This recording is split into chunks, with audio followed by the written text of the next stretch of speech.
Thanks for joining me today. We're going to make this coffee table Christmas crown. I think it's spectacular and a beautiful showcase for your coffee table, entry table. Let's get started. Appreciate your support. Please like and subscribe. So to get started, we're going to use this IOD mold. It's called Fleur De Lis. And I used the smallest Fleur De Lis and this other piece, I don't know what it's called, but you can see it's highlighted there with cornstarch. So you just press in your paper clay into the mold and remove the excess. To really flatten it out by using a spatula just to get it nice and level. Cut a skewer into about 4 pieces and I'm just pressing it into the bottom half. I want to do it while it's still in the mold so it doesn't say disfigure my mold when I'm pressing in the skewer. And I added Titebond glue to affix the skewer, and then what I'm going to do is just apply Titebond glue to the other half. And I actually made a whole pile of the other halves already, and they're really firmly dry because I knew I wanted to make a two-sided Fleur De Lis and whatever this is called, I don't know. So anyway, we're just going to paint the back with Titebond glue and then press them together.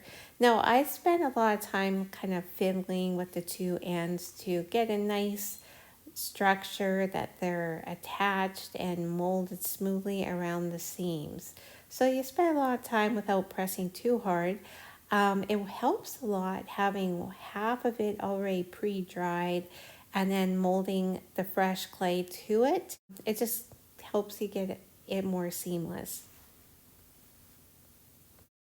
So we're going to make 6 Fleur De Lis that are two-sided, and this other little feature, it will also be two-sided. And they're both on the IOD mold called Fleur De Lis. I didn't show you this part, but I took it outside and I sprayed it with a very glossy silver, both sides, and I did both sides twice just to get the best finish possible. So for the base of my crown, I'm using this Oasis foam and I'm leaving the plastic wrapper on just to keep everything cleaner. And I measured it and it's 2 inches wide. I just wanted to cover the sides with this white construction paper. I just wanted to keep the color not green, so I just putting this white base on it. So for more decorations for my crown, I'm using these small size icicles from Dollar Tree and large rhinestones I'm gluing to the end that would normally have the little hole for hanging it. And I'm just going to add a little bit of glue, and I'm going to do a double-sided rhinestone on the end of the icicles. I only had 6 from one package. It would actually be better with 7. I did not go out and buy another package, so we just made it do with 6. I just prepared all my little pieces here, like my icicles, before we start the assembly. I wanted to make something specifically for a coffee table that looks good and it does not obstruct the view across the room, and it's just a really nice low feature that's very showy. So next I found this really wide silver kind of blingy ribbon, and it's 2 inches wide and fits perfectly around the outer edge of the base. So I just used my hot glue to attach around the outer edge. So let's start assembling the top.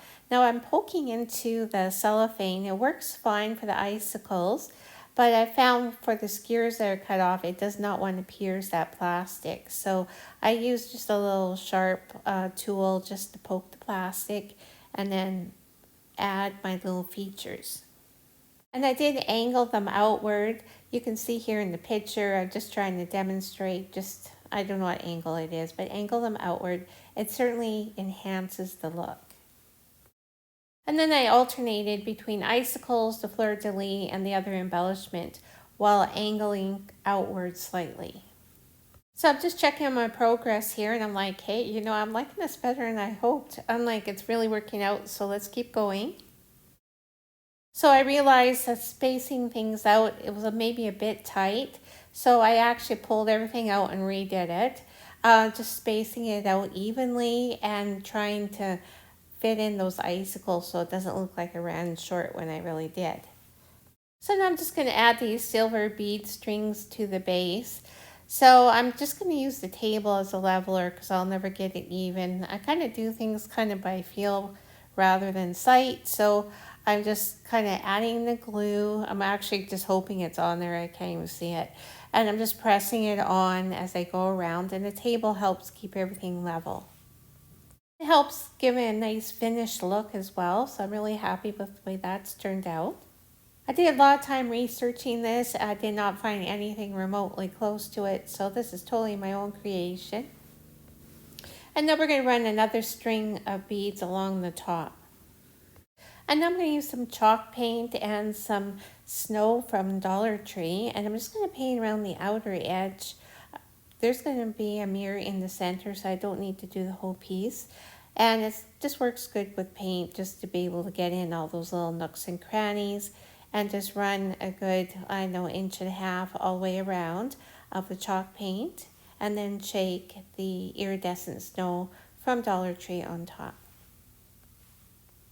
And after I let it dry, I just shook off the excess. And then I bought this Dollar Tree mirror. It's in the candle section. And I just added some hot glue and popped it in the center. Then I added this garland from Dollar Tree. I don't know if it was really necessary, but I just threw it in there anyway. I just went all the way around the outer rim of the mirror and just put in the snowflake silver garland. And now I'm going to add little strips of rhinestones to the skewers they're showing. It is painted silver, but I think it needs a little something more, so we're going to add these strips of rhinestones. Let's talk about the stand. I'm using a fairly small terracotta drip tray I had from another project. Paint it white and cover it with extra fine snow glitter. So it's just kind of a white snow glitter with a little sparkle and the white chalk paint. It covers the terracotta drip tray very nicely, and it acts as a very nice base to pretty much any stand. Now you could use, I have here, I bought from a garage sale, a silver candlestick holder. But you also could use the one from Dollar Tree. You could paint it silver and it would be very similar. So I'm just going to show you the difference here. And you can imagine a little bit if you just painted it silver. I think the clear doesn't work as well. It seems a little more grounded with the silver and accents the crown by having the silver candlestick. So here's the crown. Ta-da! I think it's gorgeous. Love it. It worked out even better than I hoped, actually, so I'm pretty happy with that. And you can use it for a variety of things. I have shown you here using a candle. You could use a real candle. I like the battery operated ones for safety. And I also showed it here with an angel. I think the little angel in the center proclaiming her good news is probably the most fitting for Christmas. I'd really love to hear your comments. If you write a comment below, I'd really love to hear from you, and I always reply to all my messages. I'll just share a couple of end shots here just so you can have a good look at the project, and I hope you give it a try. Thanks for watching.